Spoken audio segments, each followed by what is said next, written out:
Coming up, we'll be taking a look at gold, which is trying to bounce back. Is the stock market going to lose its win streak? Is the dollar yen setting up for a long opportunity? And what are some of the longer term expectations for the US dollar? Should we move higher here? Or is it time for this thing to see new lows? Let's talk about it. So yesterday I did a pretty technical breakdown on the price action of gold, which has really seen some negative catalysts here in terms of pure price action. We see the upward trend line here breaking. We see a key level of structure actually closing bearish. And then we actually wicked down, however, to a really key level of support at this 3120 level. And I'm very curious to hear what you guys think in the comment section about gold. Is this a bottoming signal? Are we starting to see a formation here of prices beginning to push higher once more? Or is this just the start to a longer term pullback? Make sure to comment down below. And while you're doing that, make sure to hit the thumbs up button on the video if you haven't already. So looking at gold's price action here, again, we've had a pretty sharp retracement here in terms of recent price action. But I do want to just remind everybody, when we look at the moving averages, gold has had a pretty incredible run here, one directional moves for some time. In fact, going back to the last time we hit the 200-day moving average, it has been a whopping 552 days. However, before you get too bearish on gold, let's just remember that we did have a stretch in 2009 that was actually a total of 1,050 plus days where we did not retest the 200-day moving average. So the question now becomes on gold, are we seeing a pullback in the context of another monster move higher, or are we actually going to start to see this thing completely pull back to that 200-day? Because if we are going to see a pullback to the 200-day moving average, we have a significant way to go down. And a couple things we can think about when talking about the reasons gold might be cooling off is that the trade war itself, especially between the two major rivals, US and China, seems to, at least for now, be cooling off. At the same time, we see Russia and Ukraine and the United States all poised more towards wanting to settle the war that is happening in Eastern Europe. And while both of these geopolitical events are promising, we also have some economic data which has come in much stronger than people thought. So while the overall economic outlook for the United States is still a bit mixed, one thing to note here is that several indicators that we watch actually came in upbeat relative to expectations. Specifically the jobs report, which came in better than forecasted, and manufacturing and services PMIs in the United States, which are forward-looking indicators of the expected forecast for the economy, both came in better than expected. However, while I sound pretty cautious on the price action of gold, I'm pretty much in the neutral camp. Now, why am I not bearish on gold? Well, because the overall upward trend is still dominant on this chart. And I do respect technicals to say that I really don't want to be trying to short this market, as I do think, well, even though we may see pullbacks into these areas, I would ultimately treat those as longer term potential buying opportunities. Not to mention, I think that the trade war stuff is not necessarily over. It's just taking a back seat and the markets are sighing a breath of fresh air. So when we look at technical analysis, I do tend to favor short-term downside. When I take a look at fundamental analysis, I'm pretty neutral because we do still have central banks wanting to buy gold and accumulate it, especially with everything that's happened. I wouldn't be surprised if other countries want to de-dollarize to some extent just because of the risks associated with having one person be able to make such decisive decisions for the rest of the world, right? That is, of course, the president of the United States. And then sentiment is another one we can go do some inspecting on. Let's take a look. So first of all, when we're taking a look at positioning in terms of institutional positioning, the long term is still very bullish for gold. Institutional money in terms of the overall non-commercials COT report from the CFTC, which is a fancy way of showing basically all the logged institutional money, is 76% long and 24% short. So there's still a favoritism towards the long side on a longer term basis. However, how about recent times? Well, recently we've seen a little bit of accumulation here, but not really much to speak of. We have a decrease in long contracts and a decrease in short contracts. So kind of an uneventful weekly report from the CFTC. The latest data for this will come out this coming Friday. And we'll be posting about this latest report once it comes out in our free to join Telegram channel. If you're not already in this, take a second down below in the description. You can join the Telegram channel completely for free. I've been sharing tons of different charts and ideas, and we also offer bonus clips from the stream. It's completely free to join. Check it out. Link is in the description. What I've now pulled up is the put to call ratio specifically for gold. And what is actually very interesting here is that we take a look at the put to call ratio, which if you don't know what the put to call ratio is, it is essentially a way of studying the options flow on a particular asset. In this case, we are considering considering GLD, which is an ETF that tracks the price of gold. And what we see here is that there is a very high put demand currently, essentially telling you that market participants are actually getting very bearish on gold at this time. This potentially offers a contrarian bullish signal. However, that is not enough of a reason for me personally to get long gold. However, if we were looking at gold in terms of only its sentiment scoring within the Edge Finder, basically looking at COT data, retail sentiment, put to call ratio, and AAI investor sentiment surveys, you can see that we get a very high score for gold, as institutions are very long and retail is panic selling. Is that enough of a reason for me to get long? Still no. Technicals still look a little bit wobbly, and fundamentally, I don't love it. In fact, now what I've done is looked at the top setups eco score, which only considers growth metrics, inflation metrics, and labor statistics for gold, and you'll see we're getting a -3. So you might be saying, but Nick, your system just contradicted itself. One says bullish, one says bearish. Well, that is personally why I do consider the top setups overall algorithm, which considers economic data, sentiment data, and price data that we have on file for gold. And that is why the overall reading for gold is getting a neutral +1 score when factoring in sentiment, economic data, and price. So this basically says, long story short, no trade for me on gold. However, there are some charts that are giving me some strong readings, like the Dow Jones, the S&P, the NASDAQ, the DAX, the Russell, Bitcoin, and also oil. On the NASDAQ, I'm looking for some pullbacks. If we can get them down to 20,400, that looks attractive. S&P 500, I'd be watching around the 57.75 area. Dow Jones, I'd love to see 41,500 or even down to 40,800. I'd be looking for pullbacks on all of these indices. The VIX continues to drop off the face of the earth down to 18.39 here today. That is a massive deterioration from those highs, dropping by, well, 69.5%. Nice. In just a few weeks. Crazy, crazy volatility crush we've seen in recent times following all the trade war drama, and then now things kind of stabilizing to a degree. Here's a look at the German DAX, another thing that I am bullish on. And what we can actually see is that now we've seen a break through those highs and even an intraday pullback to this level and finding some support.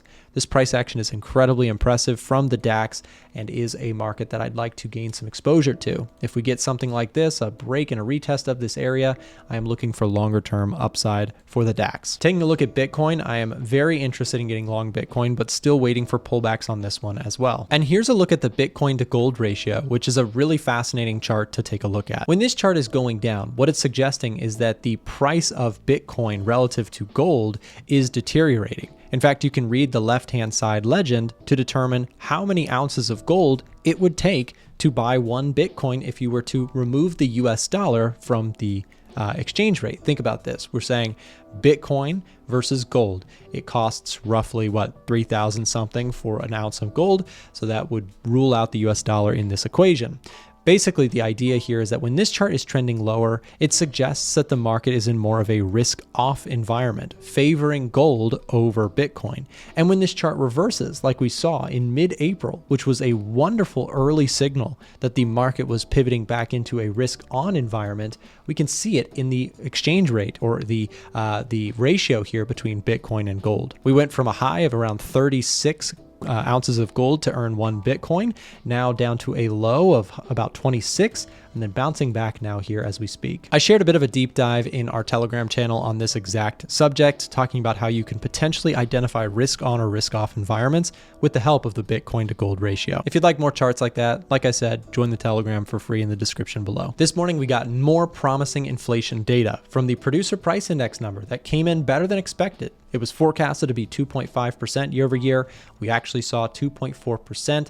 That is a beat and helpful to the overall disinflation story that we're trying to get so that the Fed can actually cut rates easily. And retail sales also ticked higher than expected. They're expected to be at 0%. We got a 0.1% month over month growth. And while this does not necessarily sound super exciting, these are really positive things. When people were expecting the market to completely collapse, we're actually seeing some holdup in the economy that looks pretty good. And guys, it's happening. The AAII Investor Sentiment Survey has officially ended its longest streak ever of 50% of respondents or greater saying they feel bearish on the stock market going forward. We are now at 44% of investors saying they feel bearish, and this number jumped for the bulls, 35.9.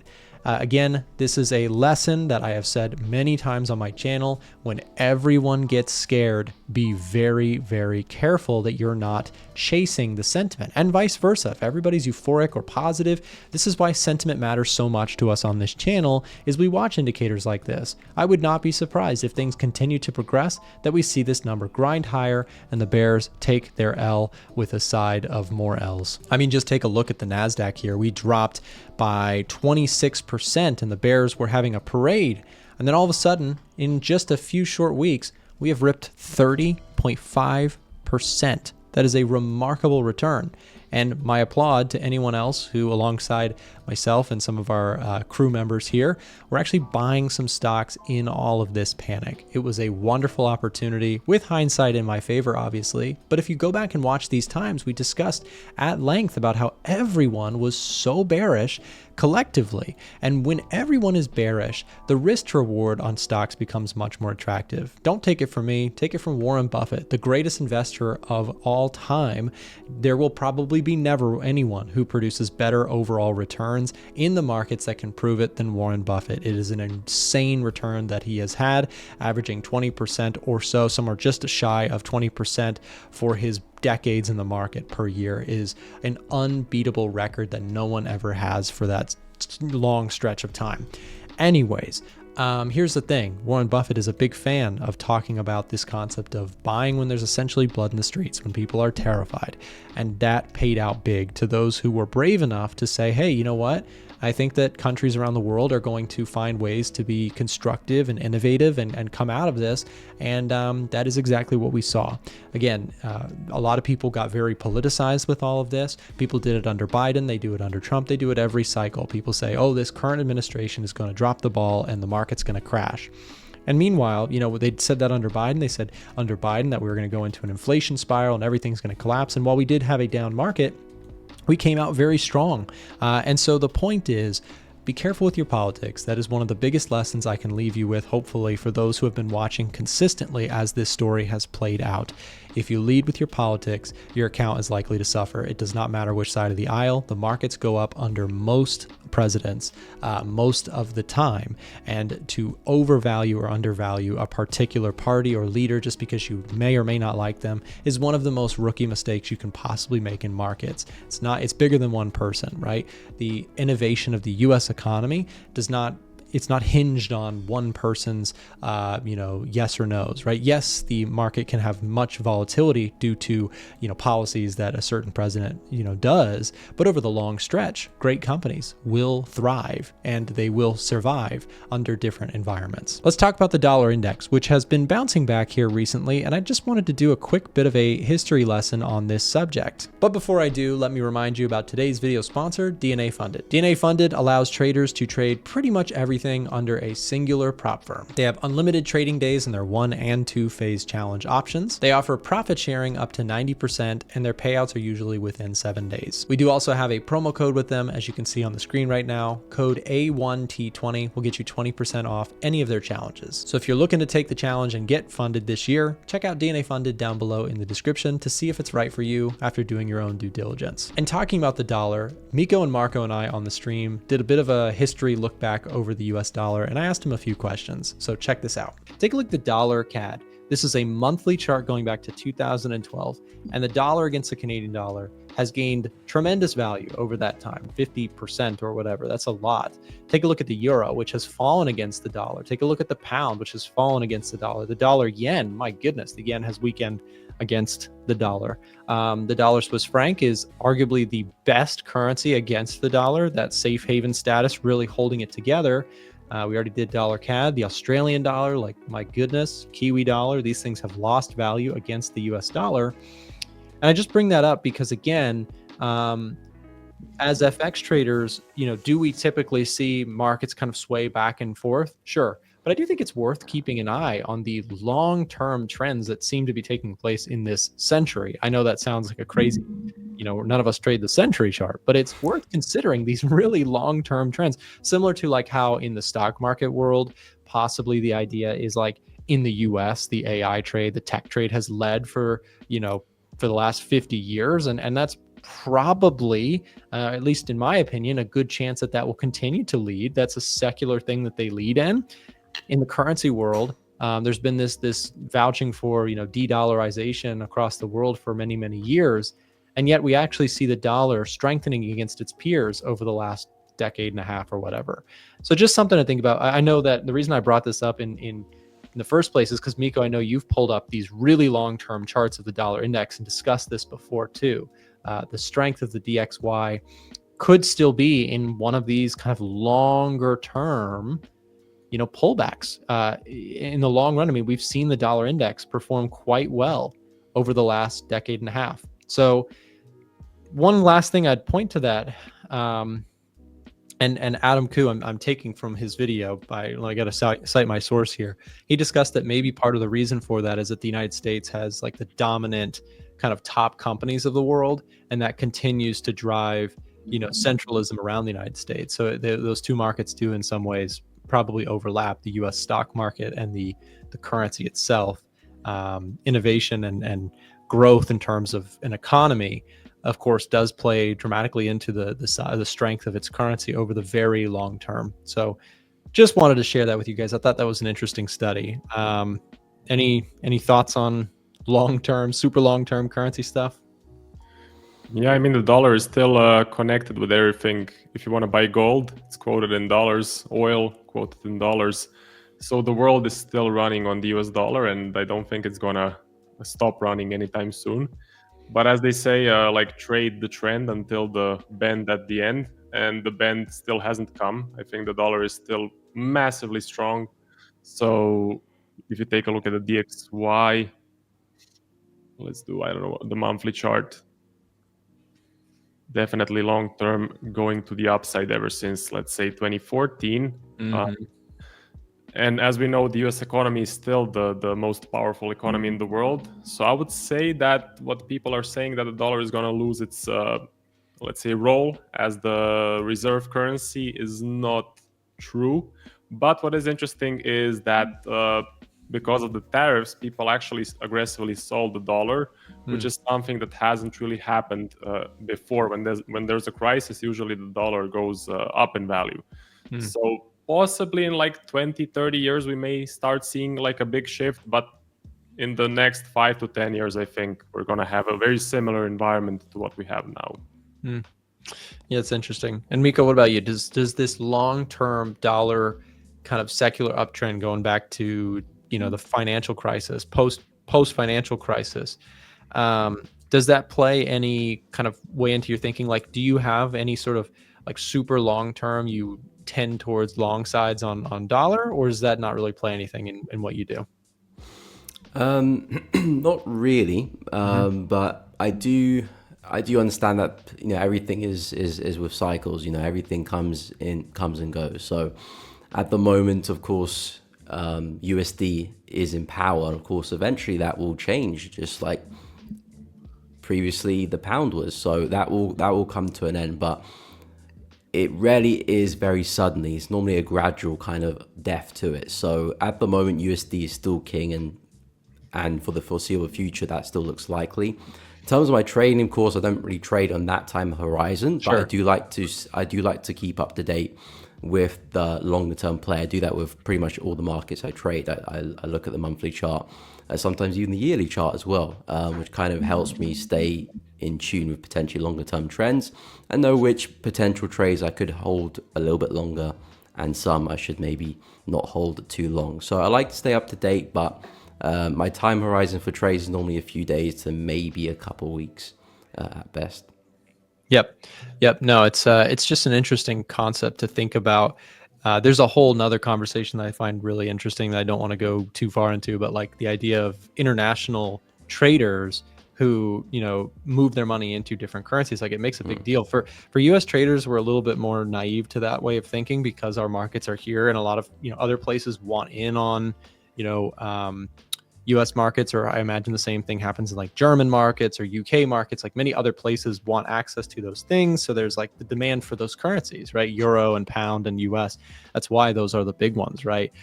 People want in on the assets or bonds or things that those places offer within their local currency. So it's amazing to me, the kind of the complexity, the amazing kind of way these markets work. They're all somewhat connected to a degree. So just really cool. I hope that video was helpful to you. And I also wanted to make sure to share our Telegram channel with you. Every day we are posting up chart markups and analysis and in-depth breakdowns of what's going on both fundamentally and technically in the markets. We also drop bonus videos in the Telegram channel. So don't miss out. Come join our Telegram channel. The link is in the description down below. Have a great rest of your day.